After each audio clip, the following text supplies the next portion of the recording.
के चरणों में सपत्ति वंदना अंतर विराजित श्रद्धेय साठन गौरव के चरणों में सपत्ति वंदना आदरास्पद साथी श्रीजी समुपस्थित मरोठी परिवार एवं अन्य पारिवारिक जन।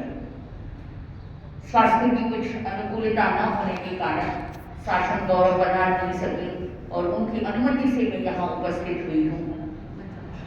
मरोठी परिवार हमारे धर्म संघ का एक प्रतिष्ठित परिवार, संघनिष्ठ परिवार और संस्कारित परिवार है।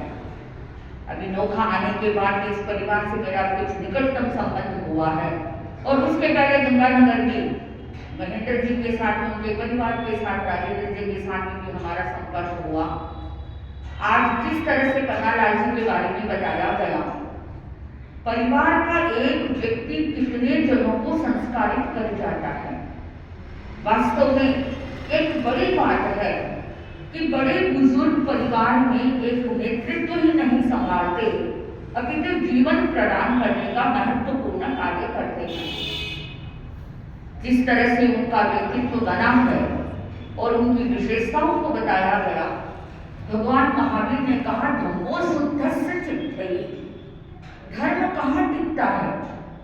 जहाँ निर्मलता हो, पवित्रता हो, शुद्धता हो, वहाँ धर्म टिकता है और धर्म सुशोभित भी होता है। वास्तव में ऐसा लगता है पन्नालाल जी ने वैसा ही सात्विक जीवन जिया।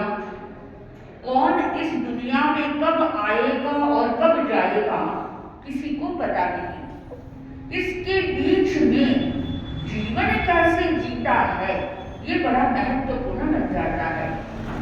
अगर जीवन में अपने जीवन में भी आनंद को प्राप्त करे और दूसरों को भी आनंदित करे, वह व्यक्ति विशिष्टतम बन जाता है। ऐसा लगता है पन्नालाल जी ने भी धार्मिक संस्कारों को केवल कहा ही नहीं, जिया है। प्रतिदिन दर्शन करने आना, प्रवचन सुनने आना और भीतर में अहोभाव के साथ में सुपात्र दान की भावना भाना और अपने हाथ से दान देना, ये भी एक सौभाग्य की बात होती है। हर एक व्यक्ति को ऐसा मौका नहीं मिलता।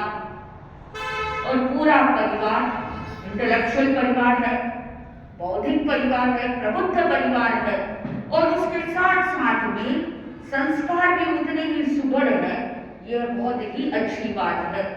इस दुख के समय में व्यक्ति चला जाता है तो परिवार को आघात तो लगता है और किसी छत्र की स्थिति न रहे, मकान हो और छत्र न हो तो मकान अधूरा लगता है, रहने लायक नहीं होता। ठीक वैसे ही परिवार के बड़े बुजुर्ग एक साये की तरह हैं जो हर परिस्थिति में अपने पारिवारिक सदस्यों का संरक्षण करते हैं, संपोषण करते हैं, मार्गदर्शन करते हैं, दिशा दर्शन देते हैं और उनके जीवन को विघ्न बाधाओं से सुरक्षित रखने का प्रयास करते हैं। हर परिवार में बुजुर्गों का सम्मान होना चाहिए।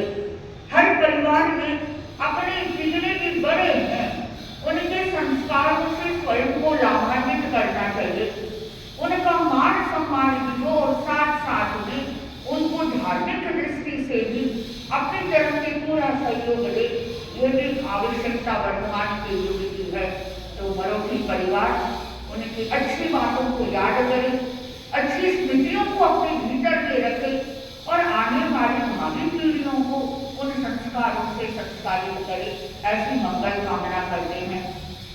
देह चला जा सकता है, देह का अस्तित्व कुछ समय के लिए होता है, परंतु आत्मा शाश्वत है। आत्मा पहले भी थी, आज भी है और आत्मा आगे भी रहेगी।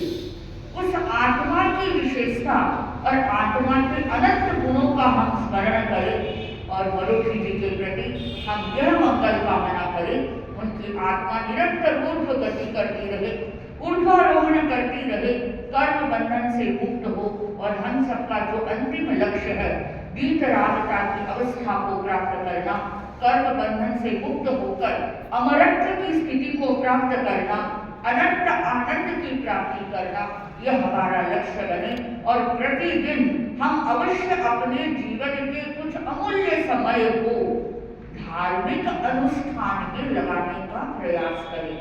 उनकी स्मृति में यह संकल्प करें कि कम से कम दिन का 15 मिनट कर सकते हैं, क्या करें,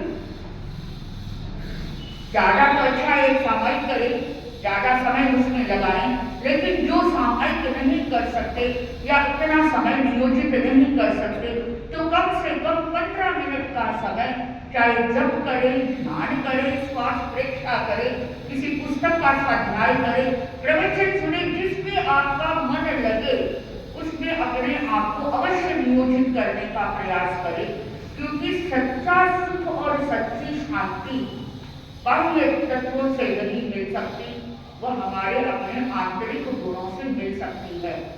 आंतरिक जीवन के व्यक्तित्व से ही हमें सब कुछ प्राप्त हो सकता है। तो हम उस शाश्वत सुख की खोज करें, शाश्वत सुख को पाने का प्रयास करें। तो ये सांसारिक अवस्थाएं समय के अनुसार बदलती है, परिवर्तित होती है, और ये संयोग वियोग तो निरंतर इस दुनिया के साथ चलना है। न किसी के रुकने पर कोई रुकता है और न किसी के कहने पर कोई रह सकता है। यह हमारा जीवन, इस जीवन के महत्व को समझते हुए हम अपनी आत्मा के लिए भी अवश्य समय निकालें और अपनी आत्मा का कल्याण करें। एक बात मैं विशेष रूप से कहना चाहूंगी कि वर्तमान में मोबाइल का उपयोग इतना ज्यादा हो रहा है, हमारी भावी पीढ़ी को अगर हमें संस्कारित रखना है तो पहले नियंत्रण बड़ों के माध्यम से होना चाहिए। तो 2 संकल्प अगर आप कर सके, पहला संकल्प यह है कि खाना खाते समय न टीवी का उपयोग, न मोबाइल का उपयोग।